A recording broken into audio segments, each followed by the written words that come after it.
नमस्कार दोस्तों, हम देख रहे थे रीट के लिए शिक्षा मनोविज्ञान और शिक्षा मनोविज्ञान के अंदर टॉपिक अनुसार हमारी प्रश्नोत्तरी चल रही थी, जिसके अंदर आज हमारा जो टॉपिक रहना है वो रहना है सतत एवं व्यापक मूल्यांकन। दोस्तों, एक बार हम टॉपिक अनुसार संपूर्ण शिक्षा मनोविज्ञान देख लेंगे, फिर जो हमारी यूनिट 5 यूनिट बनाकर हमें रीट के अंदर दी गई है लेवल प्रथम और लेवल द्वितीय के अंदर, उनके अकॉर्डिंग भी आपके सामने क्वेश्चन है यूनिट अनुसार भी लेकर आएंगे। दोस्तों, इससे पहले जो भी क्लासेस शिक्षा मनोविज्ञान की हुई है, रीट शिक्षा मनोविज्ञान प्रश्नोत्तरी के नाम से जो प्लेलिस्ट बनी हुई है उसमें जाइए, अटेंड कीजिए उन सभी क्लासों को। आज की जो क्लास रहेगी सतत और व्यापक मूल्यांकन की सीसीई की, इसके अंदर टॉप 71 महत्वपूर्ण प्रश्न आपको देखने को मिलेंगे और हर एक क्वेश्चन है जो आपके लिए इंपॉर्टेंट रहेगा, इसलिए अंत तक बने रहें। सबसे पहला कार्य, वीडियो को लाइक शेयर और जो नए साथी रीट के जुड़ रहे हैं वो चैनल को सब्सक्राइब जरूर कर लें। चलते हैं दोस्तों क्वेश्चनों की ओर। पहला क्वेश्चन आपकी स्क्रीन पे आ चुका है। निम्नलिखित में से कौन सा कक्षा में रचनात्मक मूल्यांकन से संबंधित है? अधिगम विकास का निरीक्षण करना, पहला ही सही है आपका। पूछा क्या है? रचनात्मक मूल्यांकन, कुछ रचना करना, अधिगम विकास का निरीक्षण करना, क्या सही नहीं है ये? अब बाकी देखिए, उद्देश्यों की प्राप्ति के बारे में जानना, अधिगम कठिनाइयों का पता लगाना, पाठ के शुरू में छात्रों की क्षमता को जांचना। रचनात्मक मूल्यांकन से संबंधित है अधिगम विकास का निरीक्षण करना। दोस्तों, बहुत अच्छा और इंपॉर्टेंट क्वेश्चन बन सकता है एग्जाम में ये।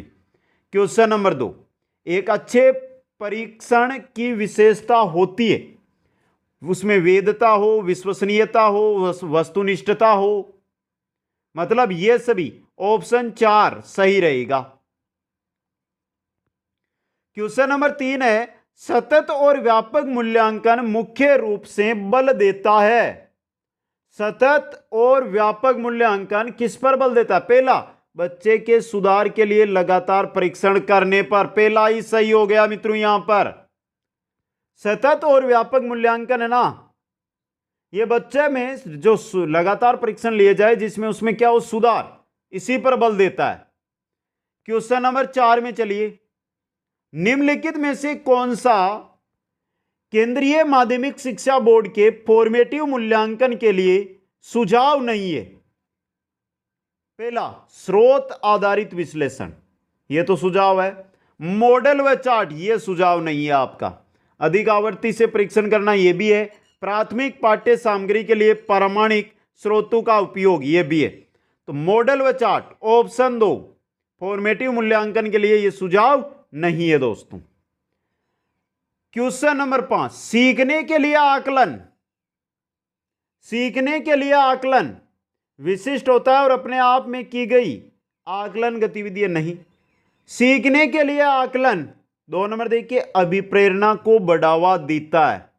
सीखने के लिए अगर आकलन है, आकलन किया जाता है तो वो अभिप्रेरणा को क्या करता है? बढ़ावा देता है। अच्छा, इंपॉर्टेंट क्वेश्चन आपके लिए।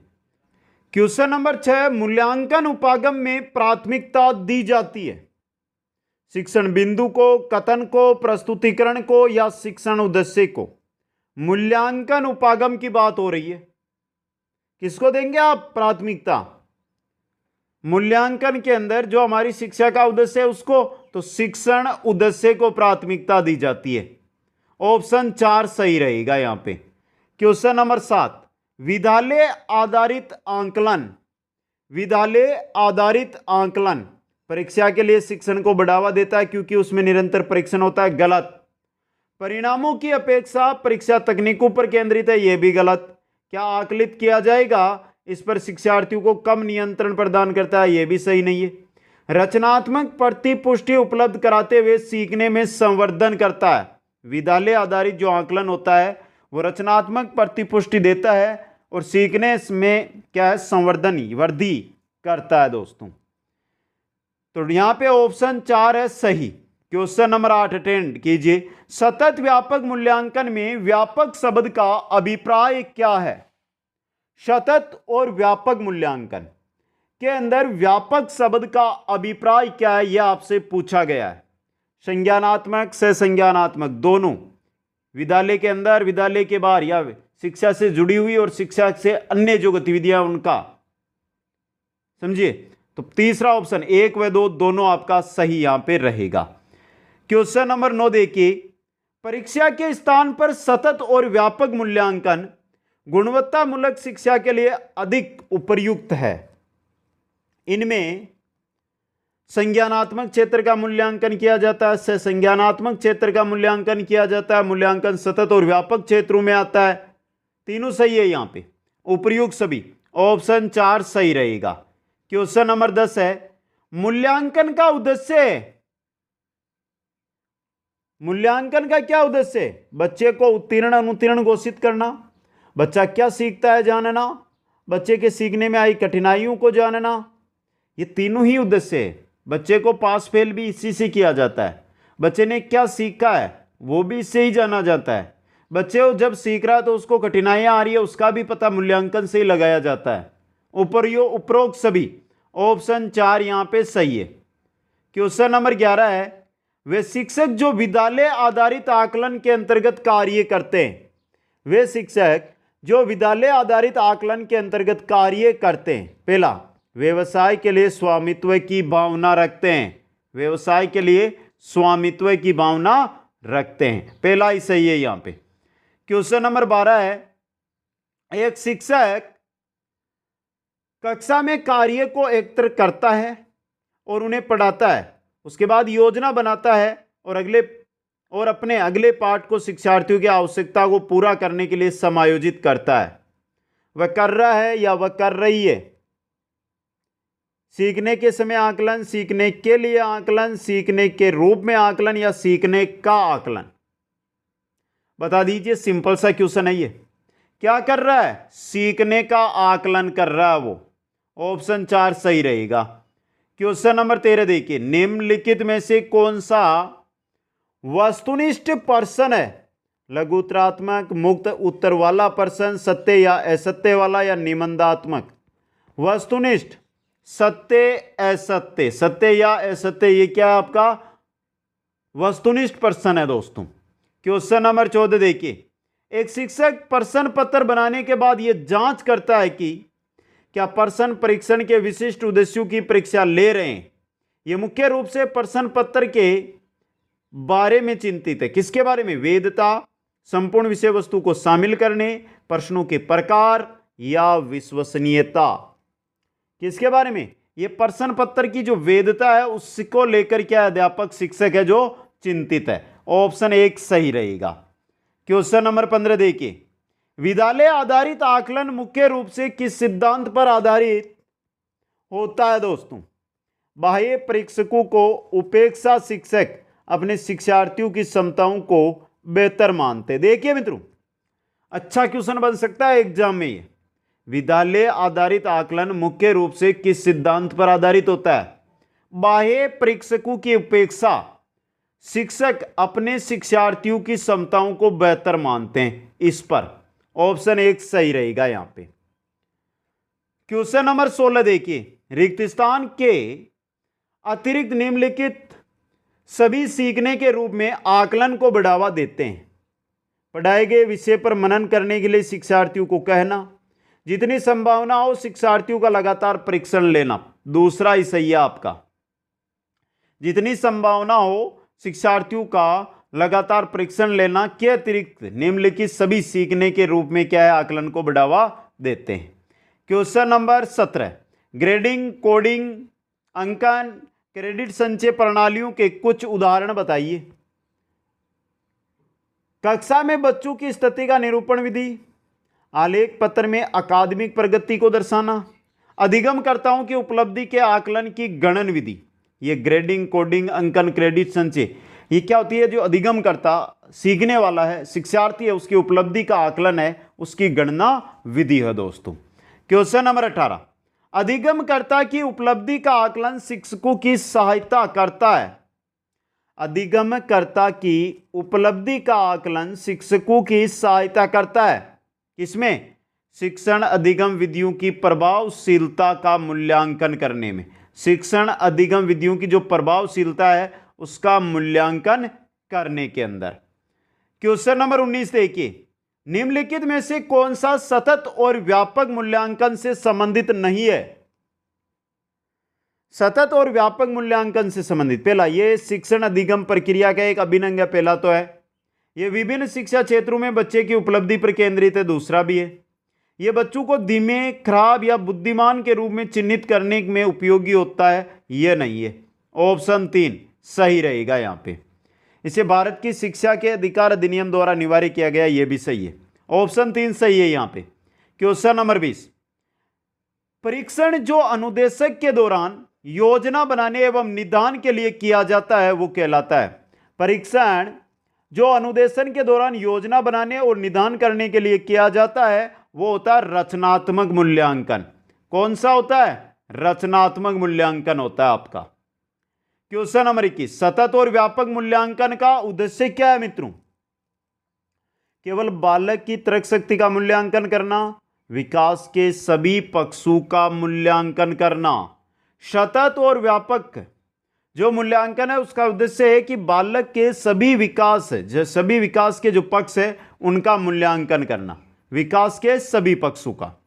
क्वेश्चन नंबर 22, सतत और व्यापक मूल्यांकन के विषय में निम्नलिखित में से कौन सा कथन असत्य है? यह विद्यालय आधारित मूल्यांकन है, सत्य है ये तो। इसमें विद्यार्थियों के सभी पक्ष सम्मिलित होते हैं, यह भी सही है। इसमें निदानात्मक मूल्यांकन सम्मिलित नहीं है, ये नहीं हटा दो तो सही हो जाएगा। मतलब 3 नंबर है जो सत्य कथन है यहाँ पे। ऑप्शन 3 सही रहेगा। क्वेश्चन नंबर 23, वस्तुनिष्ठ प्रकार के परीक्षणों की निम्नलिखित में से कौन सी विशेषता नहीं है? वस्तुनिष्ठ प्रकार के परीक्षण है उनकी इनमें से कौन सी विशेषता नहीं है? वैधता है, विश्वसनीयता है, वस्तुनिष्ठता है, व्यक्तिनिष्ठता नहीं है मित्रों। 4 नंबर ऑप्शन सही है यहाँ पे। क्वेश्चन नंबर 24, विद्यार्थियों की उपलब्धि का मूल्यांकन करने के लिए शालाओं में उपयोग आने वाली विधियां परिमाणात्मक एवं निरीक्षण विधि, परिमाणात्मक एवं गुणात्मक विधि, गुणात्मक एवं साक्ष्यात्मक विधि, या उपरोक्त में से कोई नहीं। विद्यार्थियों की उपलब्धि का मूल्यांकन करने के लिए शालाओं यानी विद्यालयों में उपयोग में आने वाली विधि परिमाणात्मक और गुणात्मक विधि है दोस्तों। ऑप्शन 2 सही रहेगा। क्वेश्चन नंबर 25, विद्यार्थी और शिक्षक के बीच की एक संवादात्मक प्रक्रिया जो उनके सीखने के वातावरण में बदलाव लाती है वो कहलाती है, मूल्यांकन भी कहलाती है, आकलन भी कहलाती है। 3 नंबर 1 व 2 दोनों। ऑप्शन 3 यहां पे सही रहेगा। क्वेश्चन नंबर 26 है, शिक्षण कार्य करने से पूर्व यह आवश्यक है कि, शिक्षण कार्य प्रारंभ करने से पूर्व यह आवश्यक है कि अधिगम के लिए पूर्व आकलन कर लेना चाहिए, सतत और व्यापक मूल्यांकन किया जाए, अधिगम का आकलन कर लिया जाए, रुचियों का आकलन किया जाए। ऑप्शन 4 सही रहेगा। इंपॉर्टेंट क्वेश्चन है ये भी। क्वेश्चन नंबर 27, जो मूल्यांकन कार्ड किसी पाठ्य पुस्तक के स्तर को निर्धारित करता है वह है सैमसन स्कोर कार्ड है, हंटर स्कोर कार्ड है, एडरसन स्कोर कार्ड है या पीटरसन स्कोर कार्ड है। वह जो मूल्यांकन कार्ड किसी पाठ्य पुस्तक के स्तर को निर्धारित करता है वह होता है हंटर स्कोर कार्ड। कौन सा होता है? हंटर स्कोर कार्ड दोस्तों। क्वेश्चन नंबर 28, निम्नलिखित में से कौन सा कथन सतत एवं व्यापक मूल्यांकन के लिए सही नहीं है? पहला, यह एक विद्यालय आधारित मूल्यांकन है, यह तो सही है। यह विद्यार्थियों में तनाव को कम करता है, यह भी सही है। इसमें नंबरों के स्थान पर ग्रेड का प्रयोग होता है, यह भी सही है। इसमें शिक्षकों पर बोझ बढ़ जाता है, यह गलत है। ऑप्शन 4 यहां पे सही रहेगा। क्वेश्चन नंबर 29 है, निम्नलिखित में से शिक्षण का उद्देश्य नहीं है? विद्यार्थियों में जागरूकता उत्पन्न करना उद्देश्य है, ज्ञान का निर्माण करना है, विद्यार्थियों को समझना। क्या ये बताइए, यहां पे शिक्षण का उद्देश्य पूछा है, यह उद्देश्य शिक्षण का नहीं है मित्रों। 3 नंबर वाला, विद्यार्थियों को समझना। क्वेश्चन नंबर 30, एक शिक्षक को कक्षा में कार्य करना चाहिए। अच्छा और सिंपल सा क्वेश्चन है ये। प्रगतिशील भूमिका में, प्रभुत्ववादी भूमिका में, प्रजातांत्रिक भूमिका में या प्रभावशाली भूमिका में? कैसे मित्रों, कमेंट करिए जल्दी से। एक शिक्षक को कक्षा में कार्य करना चाहिए प्रजातांत्रिक भूमिका के रूप में। ऑप्शन 3 सही रहेगा। क्वेश्चन नंबर 31, एक प्रभावी शिक्षक वह है जो कर सकता है। एक प्रभावी शिक्षक वह है जो कर सकता है कक्षा पर नियंत्रण, कम समय में अधिक सूचना देना, विद्यार्थियों को सीखने के लिए अभिप्रेरित। वह शिक्षक जो विद्यार्थियों को सीखने के लिए अभिप्रेरित कर सकता है वो क्या है? एक प्रभावी शिक्षक माना जाता है। 3 नंबर ऑप्शन सही रहेगा। क्वेश्चन नंबर 32 है, समूह शिक्षण है। समूह शिक्षण है पहला, संसाधनों, रुचि व विशेषता का इष्टतम उपयोग करने हेतु शिक्षकों के समूह द्वारा शिक्षण। पहला ही सही है आपका, यहां पे यही होता है समूह शिक्षण। क्वेश्चन नंबर 33 देखिए, एक शिक्षक की सबसे महत्वपूर्ण चुनौती है विद्यार्थियों से उनका गृह कार्य करवाना नहीं। शिक्षण अधिगम प्रक्रिया है, उसको आनंदप्रद बनाना महत्वपूर्ण चुनौती एक शिक्षक के सामने रहती है। ये नंबर 2 ऑप्शन सही है यहां पे। क्वेश्चन 34, आपके अनुसार शिक्षण है एक प्रक्रिया, एक कला, एक कौशल, 2 व 3 दोनों? एक कौशल भी है और एक कला भी है शिक्षण, तो 2 3 सही है। ऑप्शन 4 देखिए, 2 व 3 दोनों सही रहेंगे यहां पे। क्वेश्चन नंबर 35, सतत एवं व्यापक मूल्यांकन का प्रमुख उद्देश्य बताइए। उपचारात्मक, निदानात्मक, 1 व 2 दोनों या इनमें से कोई नहीं? सतत और व्यापक मूल्यांकन ये उपरात्मक नहीं है, उपचारात्मक है। ये उपचारात्मक, टाइपिंग मिस्टेक है। ये उपचारात्मक और निदानात्मक दोनों है। 3 नंबर 1 व 2 दोनों, ऑप्शन 3 यहां पे सही रहेगा। क्वेश्चन नंबर 36 है, लेखन कौशल के मूल्यांकन का सर्वश्रेष्ठ तरीका है अनुभव लेखन, प्रश्नों के उत्तर लिखना, श्रुतलेख, सुलेख। लेखन कौशल के मूल्यांकन का सर्वश्रेष्ठ तरीका अपने अनुभव लेखन, अपने अनुभवों को लिखना। क्वेश्चन नंबर 37, सतत एवं व्यापक मूल्यांकन किस पर बल देता है? सतत और व्यापक मूल्यांकन किस पर बल देता है? सीखने को सुनिश्चित करने के लिए व्यापक स्केल पर निरंतर परीक्षण नहीं। सीखने को किस प्रकार अवलोकित रिकॉर्ड को सुधारा जाए, सीखने का जो अवलोकित रिकॉर्ड है उसको किस प्रकार सुधारा जाए, इस पर सतत और व्यापक जो मूल्यांकन है वो बल देता है। ऑप्शन 2 सही रहेगा। क्वेश्चन नंबर 38, विद्यालय आधारित आकलन। विद्यालय आधारित आकलन परिचित वातावरण में अधिक सीखने में सभी शिक्षार्थियों की मदद करता है। परिचित वातावरण के अंदर अधिक सीखने में सभी शिक्षार्थियों की क्या करता है? मदद। क्वेश्चन नंबर 39, एक शिक्षक को, बहुत अच्छा और सिंपल सा क्वेश्चन है, एक शिक्षक को जब शिक्षार्थी विचारों को संप्रेषित करने की कोशिश कर रहे हो तो उन्हें ठीक नहीं करना चाहिए। जब शिक्षार्थी विचारों को संप्रेषित करने की कोशिश कर रहे हैं तो उन्हें ठीक नहीं करना चाहिए, जिससे वो खुद ठीक करेंगे, अधिक सीखेंगे। 3 नंबर ऑप्शन सही रहेगा। बड़ा क्वेश्चन था, सीधा उत्तर दे दिया।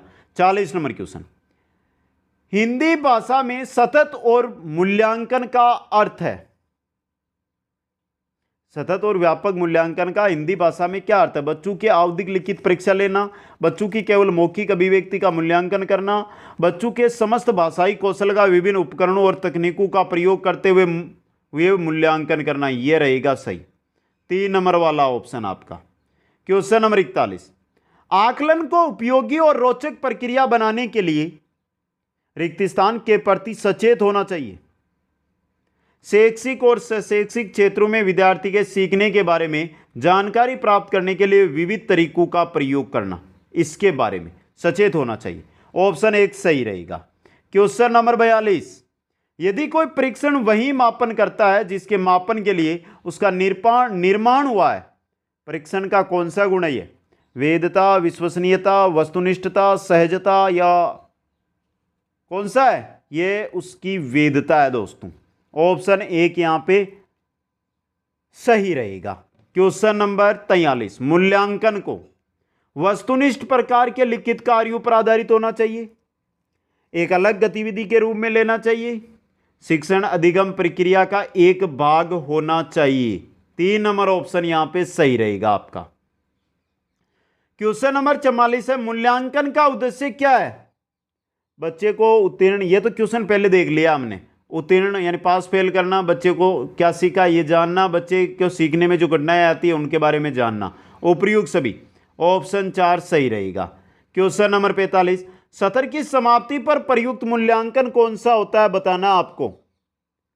सत्र की समाप्ति पर पहला निर्माणात्मक, दूसरा संकलनात्मक। 30 + 30 2 मूल्यांकन होते हैं। संकलनात्मक जो मूल्यांकन होता है ये सत्र की समाप्ति पर प्रयुक्त होता है। ऑप्शन 4 जो है यहां पे सही रहेगा।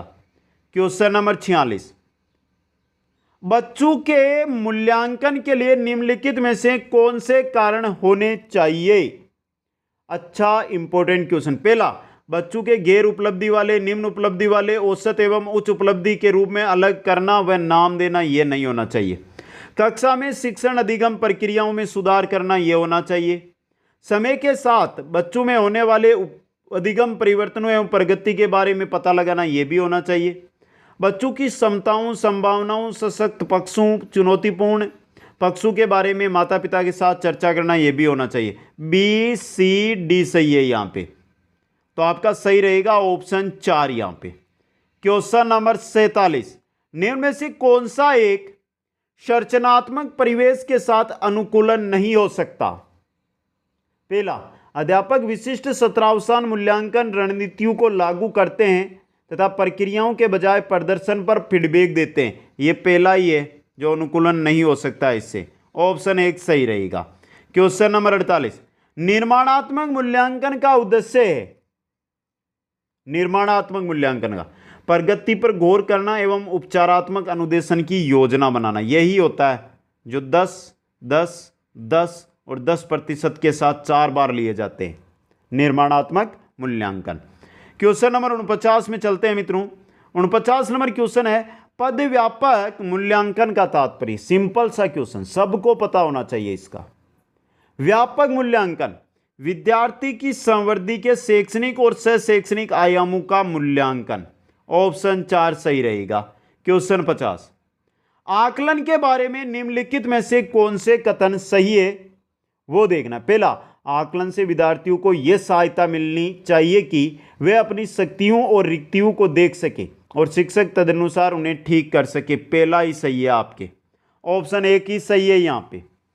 क्वेश्चन नंबर 51, निम्नलिखित में से कौन सा अधिगम के आकलन को उजागर करता है? पहला है, शिक्षक विद्यार्थियों की चिंतन प्रक्रियाओं पर ध्यान देने के अलावा उनकी अवधारणात्मक समझ का भी आकलन करता है, पहला ही है जो अधिगम के आकलन को उजागर कर रहा है आपके। ऑप्शन 1 यहां पे सही रहेगा। क्वेश्चन नंबर 52, मानकीकृत परीक्षणों की आलोचनाओं, मानकीकृत परीक्षण की आलोचनाओं में से एक यह है कि देखिए उनकी भाषा को समझना मुश्किल है, परीक्षण बड़ी आबादी पर लागू नहीं किए जा सकते, वे बच्चे की क्षमता की स्पष्ट तस्वीर नहीं देते, वे मुख्य रूप से मुख्य धारा की संस्कृति का प्रतिनिधित्व करते हैं और इसलिए पक्षपाती है। तो चौथा है, आलोचनात्मकों में से यानी मानकीकृत परीक्षण है उनकी आलोचनाओं में से एक यह है कि वह मुख्य रूप से मुख्य धारा की जो संस्कृति है उसका प्रतिनिधित्व करते हैं, इस वजह से क्या हो जाएंगे, पक्षपाती हो जाएंगे, पक्षपात करेंगे। 4 नंबर ऑप्शन सही है। क्वेश्चन नंबर 53, बड़े क्वेश्चन और अच्छे क्वेश्चन। 53 नंबर क्वेश्चन है आपका, शिक्षक सीखने के लिए मूल्यांकन और सीखने के मूल्यांकन दोनों का उपयोग कर सकते हैं। कब? बच्चों की प्रगति की निगरानी करने और उनके सीखने के अंतराल को भरने के लिए उचित लक्ष्य निर्धारित करने में। 3 नंबर ऑप्शन यहां पे सही रहेगा। क्वेश्चन नंबर 54 देखिए, एक उच्च प्राथमिक विद्यालय की संरचनात्मक कक्षा कक्ष में स्वयं के आकलन में विद्यार्थियों की भूमिका में निम्नलिखित में से क्या देखा जाएगा? एक उच्च प्राथमिक विद्यालय की संरचनात्मक कक्षा कक्ष में स्वयं के आकलन में विद्यार्थियों की भूमिका में निम्नलिखित में से क्या देखा जाएगा? विद्यार्थी अध्यापक के साथ आकलन के लिए योजना बनाएंगे। 3 नंबर ऑप्शन सही रहेगा। क्वेश्चन नंबर 55, निम्नलिखित में से कौन सा कथन अधिगम युक्तियों के लिए आकलन को दर्शाता है? आकलन का प्रयोग शिक्षार्थियों पर उत्कृष्ट एवं निकृष्ट का ठप्पा लगाने के लिए होता है, गलत। दूसरा है, शिक्षण अधिगम प्रक्रिया के दौरान आकलन भिन्न शिक्षण अधिगम युक्तियां बनाने के लिए किया जाता है। ऑप्शन 2 सही है यहां पे आपका। क्वेश्चन नंबर चलते हैं 56 की ओर। अधिगम कार्य के लिए विद्यार्थियों की तत्परता का आकलन करना शिक्षकों के लिए कठिन है। क्यों?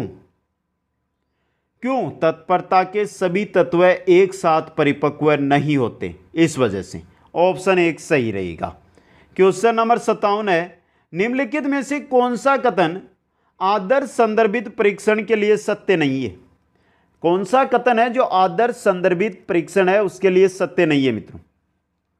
ये एक मानकीकृत परीक्षण है, पहला सही है। छात्र के स्कोर की तुलना इसके साथ तुलना करके की जाती है कि अन्य ने कैसा प्रदर्शन किया, यह भी सही है। कहा जाता है कि परीक्षण राष्ट्रीय मानदंडों पर आधारित है, यह भी सही है।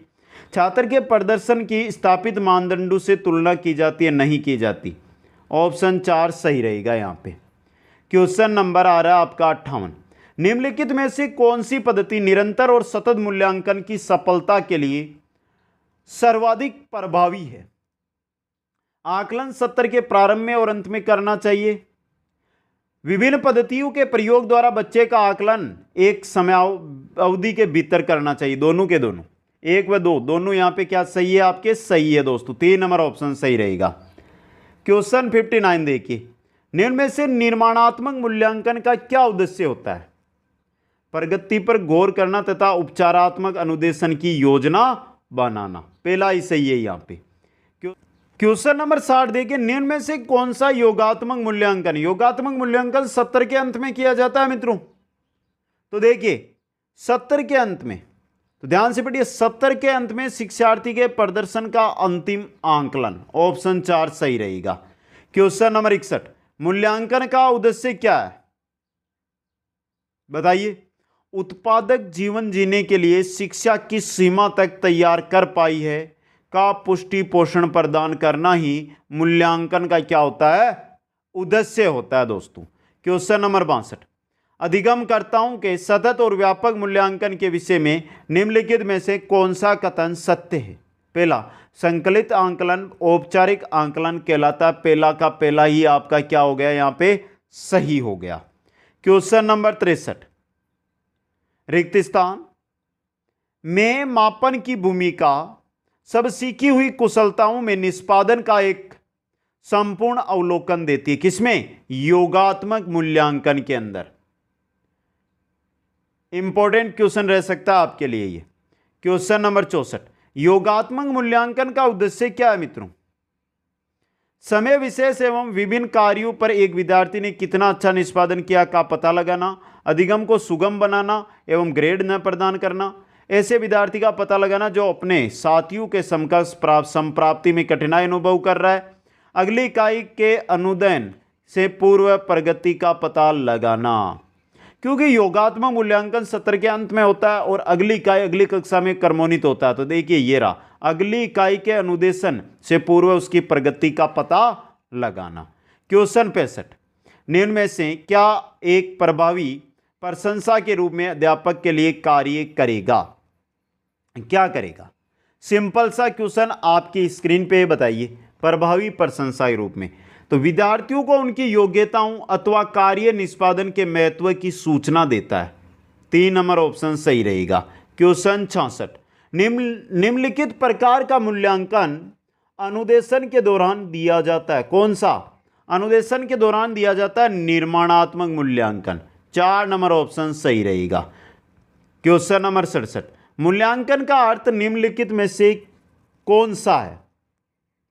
व्यवहार में परिवर्तन का मापन, ज्ञान में परिवर्तन का मापन और भावनात्मक में परिवर्तन का मापन। ये तीनों के तीनों है जो मूल्यांकन के अर्थ है। इनमें से सभी ऑप्शन 4 सही रहेगा। क्वेश्चन 68, वस्तुनिष्ठ परीक्षा से लाभ है। क्या लाभ? इनमें पूर्ण विषय सामग्री का समावेश होता है। वस्तुनिष्ठ परीक्षा से। ऑप्शन 1 सही रहेगा। क्वेश्चन 69, निरंतर समग्र मूल्यांकन में निरंतर शब्द का अर्थ क्या है? निरंतर समग्र जो मूल्यांकन है, इसके अंदर जो निरंतर है इसका क्या अर्थ है? निश्चित अंतरालों के साथ व्यक्ति की बार बार जांच करना। क्वेश्चन नंबर 70, सतत मूल्यांकन का एक निहितार्थ है, क्या है? प्रतिदिन परीक्षाएं लेना, हर महीने परीक्षाएं लेना, बच्चों की उपलब्धियों का निरंतर अवलोकन करना। बच्चों की उपलब्धियों का निरंतर अवलोकन करना। और क्वेश्चन नंबर 71, अंतिम क्वेश्चन आपकी स्क्रीन पे, मूलभूत प्रश्न कौशलों का तर्क संगत क्रम निम्नलिखित में से कौन सा है? सबसे पहले निरीक्षण, फिर वर्गीकरण, उसके बाद संप्रेषण और उसके बाद मापन। तो पहला देखिए आपका निरीक्षण, वर्गीकरण, संप्रेषण और मापन। ऑप्शन 1 आपका सही रहेगा। ये थे सतत और व्यापक मूल्यांकन से रिलेटेड 71 प्रश्न। कोई भी डाउट तो कमेंट बॉक्स में कमेंट कर दें। क्लास कैसी लगी एक बार सभी साथी है मेरे को कमेंट करके बता दे। बाकी की सभी क्लासें यहां पर इसी प्रकार के टॉप प्रश्नों की क्लासें मिल जाएगी। एक पर्सन आपका ना छूटे, इसके लिए सभी क्लासें जरूर अटेंड कर लें दोस्तों। वीडियो को लाइक करें और चैनल को सब्सक्राइब जरूर करें। आप सभी को बहुत बहुत धन्यवाद। जय हिंद, जय भारत।